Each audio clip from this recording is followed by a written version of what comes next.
नमस्कार. मी पोपटराव शामराव खोसे, माजी सरपंच मलठण, तालुका कर्जत, जिल्हा अहिल्यानगर.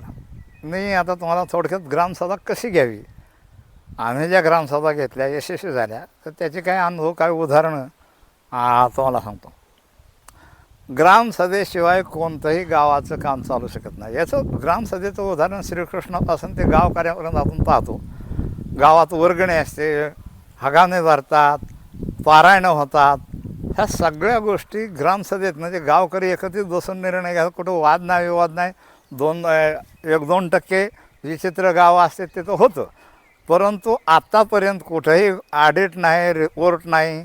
लोक वर्गणी गोळा करून ग्रामसभेत झालेले घेतलेले निर्णय आणि तशा पद्धतीने गावातली मंदिरं, शाळा, असे अनेक विविध कामं झाले. मग आता का होत नाही ग्रामसभा, हा भाग दुसरा येईल. तर ग्रामसभा घेताना ग्रामसभेच्या नियमाप्रमाणे वर्षातून ज्या 4 महत्त्वाच्या ग्रामसभा असतात त्याची नोटीस अगोदर 7 दिवस 15 दिवस ग्रामसभा जाहीर केली पाहिजे. आणि ते ग्रामसभा जाहीर केल्यानंतर जे लोकांचे प्रश्न आहेत किंवा जे ठराव मांडायचे आहेत ते लोकांनी ग्रामपंचायतीकडं लेखी अर्जाद्वारे ते कळवलं पाहिजे. मग त्याच्यावरती ग्रामपंचायत विचार करते आणि मग सरपंच हा त्या अध्यक्ष असतो त्या ग्रामसभेचा. सरपंच नसेल तर हा उपसरपंच केला जातो. हा नियम आहे तो अध्यक्षाचा. तर अध्यक्षाच्या परवानगीने ही ग्रामसभा सुरू होते.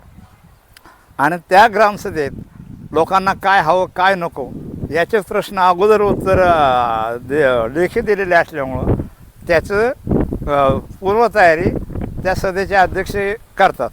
ग्रामपंचायतचा ग्रामसेवक हा सचिव आहे, तो फक्त प्रोसिडिंग लिहिण्याचं काम करतो. त्याला तुम्ही आता जे आपण पाहतो गोंधळ झाला ते तसं नाहीच. ती ग्रामसभा खरं हँडल करायची असते सरपंचाने. आणि सरपंचालाही काय सांगायचं असेल गावाला तर ग्रामसभेत सांगावं, त्याची मंजुरी घ्यावी. त्यासाठी ती ग्रामसभा व्यवस्थित चालवता येते. याला जबाबदार ग्रामसभा चांगली यशस्वी होण्यासाठी ग्रामस्थही जबाबदार आहेत, सरपंचही जबाबदार आहेत. तसं सचिवाने प्रोसिडिंग कोणत्याही प्रकारचा बदल न करता तो लिहावं आणि ते ठराव झालेले अंमलात आणावे. अशा पद्धतीची ग्रामसभा झाली पाहिजे.